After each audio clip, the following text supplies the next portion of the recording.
बहुत ही रिलेटेबल लड़की है। हर एक 18 साल की लड़की रिलेट कर पाएगी। उनके लाइफ में ऐसा कुछ ना कुछ घटना तो हुई होगी जो बिनी के लाइफ में हुई है। कहानी का हिस्सा हूँ मैं। जो कहानी संजय जी ने लिखी है, एक परिवार की कहानी है। उसमें जो ग्रैंडफादर का कैरेक्टर है वो रोल मैं अदा कर रहा हूँ इसके अंदर। और जाहिर है कि कहानी एक सर्टेन जगह पे सेट है। दो जनरेशन के बीच वाला जनरेशन हूँ जो tries to balance between both. शायद कम्युनिकेशन गैप होने का जो कारण रहा है उसको फिलअप करने की कोशिश करता है। तो इस तरह से तो जगह जो परिवर्तन होता है ना, वो भी बहुत आपको गैप को बड़ा दिखाता है। But then I think it's very easy if you understand both the sides. मेरी फर्स्ट फिल्म है तो नेचुरली मुझे सबके साथ काम करना है। मेरे को हर टाइप की मूवी करनी है, सब कुछ करना है। अभी बहुत ज़्यादा फायर और एक्साइटमेंट है। बेटा, एक कहानी का हिस्सा हूँ मैं। जो कहानी संजय जी ने लिखी है, एक परिवार की कहानी है।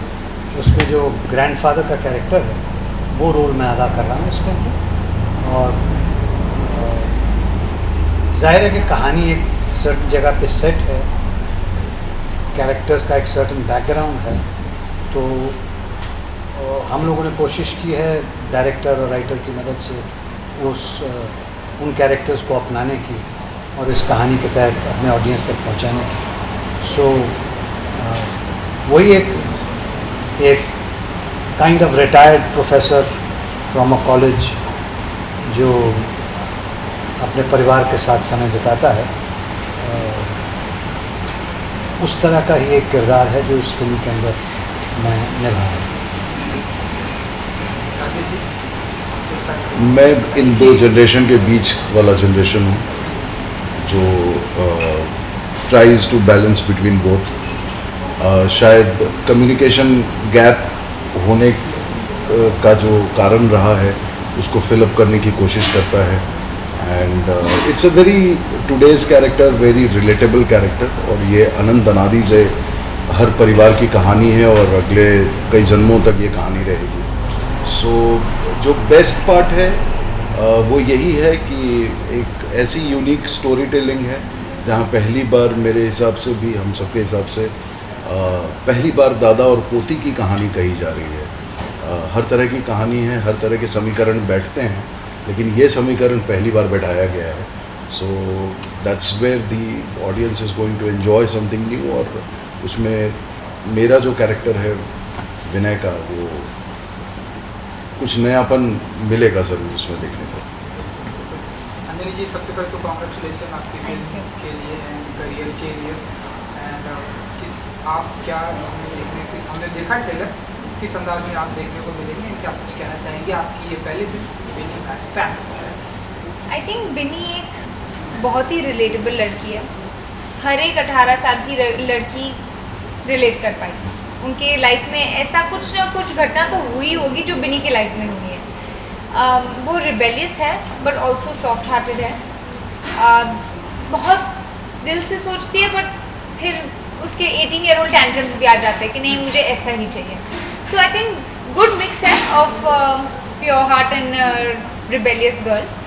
एंड वो अपने आप को डिस्कवर करती है। वो it's like a coming on age for her. Like Bini अपने आप को ढूंढती है, डिस्कवर करती है, नए रिलेशंस को डिस्कवर करती है जो उसे शायद अपनी लाइफ में उतना अटेंशन नहीं दिया होगा। पंकज जी, जब आपको बताया गया कि इस फिल्म में पंकज जी, जिन्हें हम बचपन से देखकर आ रहे हैं, एक से एक फिल्म में, अभी मैं नाम बताऊँगा तो आज के तो ऐसे राजेश जी को हमने ढेर सारी फिल्म में देखा। जब आपको बताया गया कि दो हमारे हिंदी सिनेमा के मजे हुए, उनके साथ आपको काम करना है, वो भी जब डेब्यू फिल्म, तो कितना नर्वसनेस था आपके अंदर, कितना क्या कुछ चल रहा था आपके दिमाग में? I think more than nervousness, मैं अपने आप को बहुत लकी मानती हूँ कि अपने फर्स्ट फिल्म में मुझे इतने well establish and legendary actors के साथ काम करने का मौका मिला और सीखने को मिला। आई डोंट थिंक किसी को अपने फर्स्ट फिल्म में इतनी ईजिली सर जैसे कैलिबर के एक्टर्स के साथ काम करने का मौका मिलता है। So definitely I feel very lucky.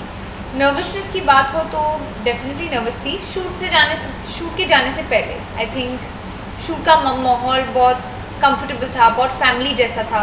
हम फैमिली फिल्म शूट कर रहे थे, तो नेचुरली वो फैमिली इन्वायरमेंट बन गया था, बिकॉज हम बॉम्बे में नहीं शूट कर रहे थे।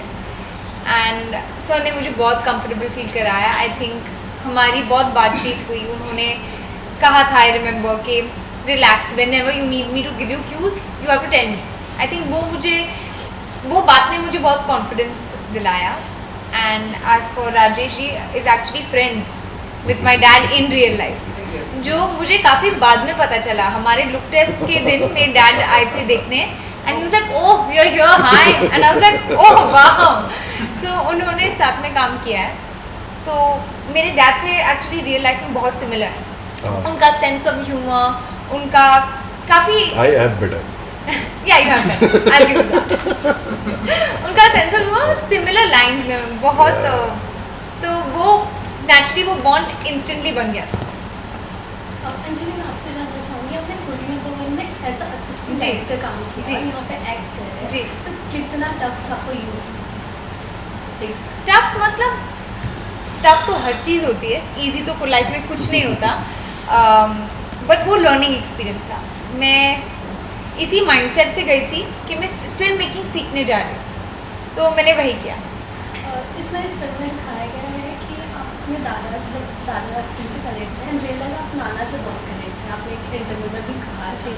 तो जब आप ऐसे सीन कर रहे थे, कई इमोशनल पार्ट जो आपको ऐसा लगा कि आप वहाँ पे होने जैसा या फिर कुछ ऐसा इमोशनल फील हुआ? 100%। आई थिंक एक काफ़ी बड़ा पार्ट एक्टिंग का is deriving from your personal emotions और व्हाट योर एक्सपीरियंसेस से आप इमोशन डिराइव करके अपने सीन में लाते हैं। तो डेफिनेटली 100% वो जब आपके इतने स्ट्रॉन्ग इमोशंस है अपने खुद के ग्रैंड पेरेंट्स की तरफ, तो वही इमोशन में आप थोड़ा सा अपने दिल में झाँके वो सीन में ला सकते हैं। वैसे मैं आपसे जानना चाहूँगी, आप दोनों जनरेशन के बीच में फंस गए हैं। जी। देखिए, हमने अपनी घर में भी देखा है, मेरे दादा दादी से हम कनेक्टेड हैं, मैं मेरे पापा से ज़्यादा अपने दादा से कनेक्टेड हूँ, बट वो अब नहीं है, बट स्टिल वो एक होता है ना कि पापा होते हैं कि जी। वो डांटेंगे, दादा होते हैं वो समझाने के। तो आपके घर में ऐसे कैसे आप बैलेंस करते हैं सारी चीज़ें? क्योंकि मतलब रियल लाइफ में बोल रही हैं कि हाँ यहाँ जी, बोल रही real हैं? life में। सेम पंकज जी आपसे। अगर रियल लाइफ में बैलेंसिंग एक्ट मतलब चल ही रहा है, बिकॉज जनरेशन गैप होने के कारण, इन द सेंस कि जनरेशन गैप से ज़्यादा ना कई बार जगह का भी गैप जो है ना, वो बहुत चीज़ों को अलग नज़रिए से देखने पे मजबूर करता है। फॉर एग्जांपल द मोमेंट बच्चे आपके मेट्रो में रहते हैं, जैसे मेरे पिताजी बिहार में गया एक जगह है, मतलब सब लोग जानते ही हैं, तो गया में एक गांव में रहते हैं, मतलब प्रॉपर गांव, जहां अभी भी दोपहर को 12 बजे आपको झिंगुर की आवाज़ सुनाई देती है, मतलब इतनी शांति है।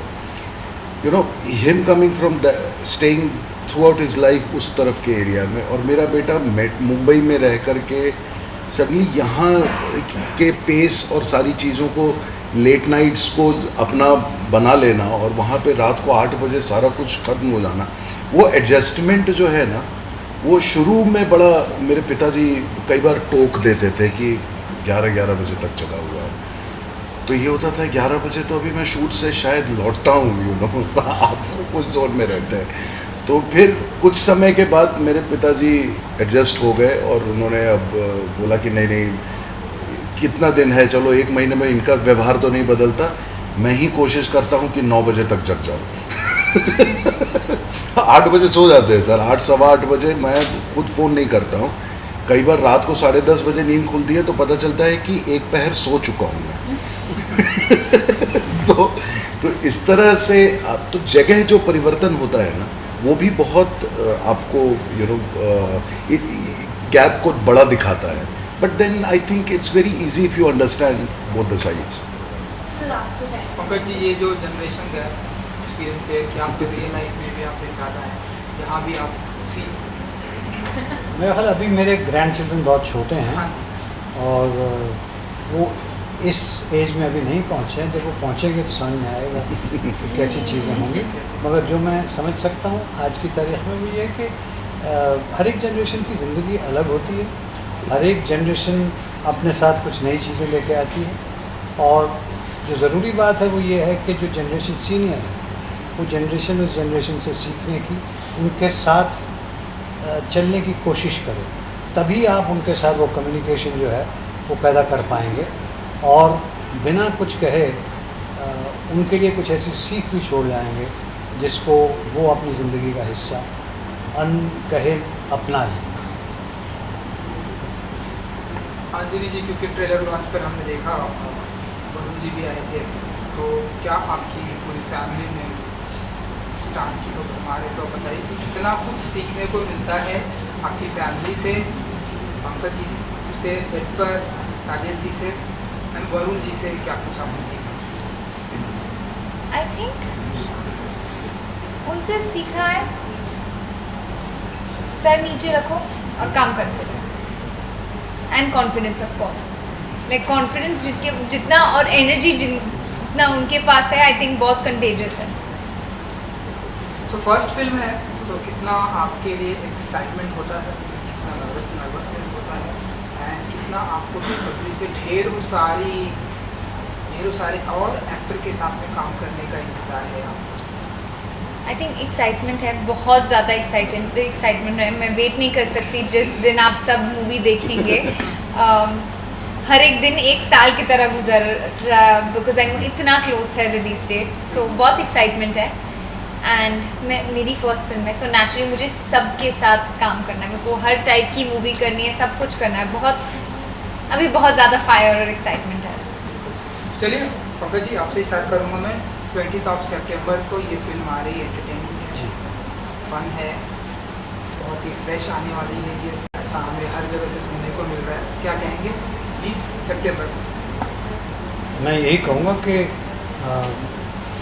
ऑडियंस आए और पहले भी मैंने कहा है परिवार के साथ आए और इस फिल्म को देखें। फिर उसके बाद मेरे दिमाग में ये आया कि मैं बाई चांस ये बात बोल रहा हूँ, कहीं ऐसा ना हो कि लोग अपने परिवार के इंतज़ार में बैठे हैं, तो अलग अलग जगह के ऊपर भी लोग हैं।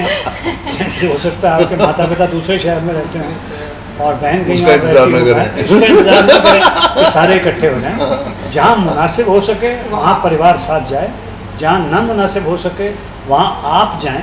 जो कोई परिवार वाला, दोस्त, मित्र, पड़ोसी, जो भी जिसके भी आप क्लोज़ हैं, जहाँ आप रह रहे हैं, उनको साथ लेके जाएं।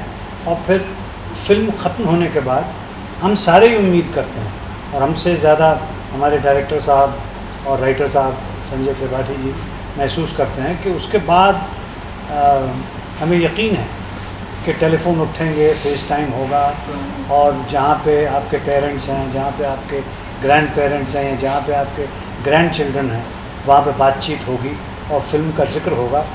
हम दरअसल सारी कास्ट और क्रू इसी इंतज़ार में हैं कि वो कम्युनिकेशन जब स्टार्ट होगा तब हमें लुत्फ़ आएगा, बड़ा मज़ा आएगा और महसूस होगा कि हम आप सब तक पहुँच पाएँ। क्या बात, राजेश जी? मेरा यही कहना है कि 7 सितंबर से गणपति फेस्टिवल शुरू हो रहा है, पप्पा का फेस्टिवल शुरू हो रहा है, 11 दिन का है, 18 तक चलेगा।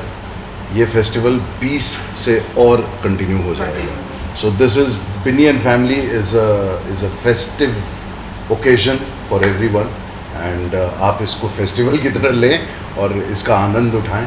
और इस फिल्म पे वाकई बप्पा का आशीर्वाद है, क्योंकि जिन मुश्किलों से ये फिल्म गुजरी है और जैसे जैसे शूट हुआ है, ये बप्पा का ही आशीर्वाद हो सकता है कि आज इस मकाम पे है। The trailer is being talked about, the Anjani is being talked about, Pankaj sir is being talked about and I think मतलब this will create some buzz amongst all the family members. I would say 20 सितंबर को आइए, हमारी family से मिलिए, हमारे साथ हंसिए, हमारे साथ रोइए और हमारे साथ बहुत सारा प्यार महसूस करिए।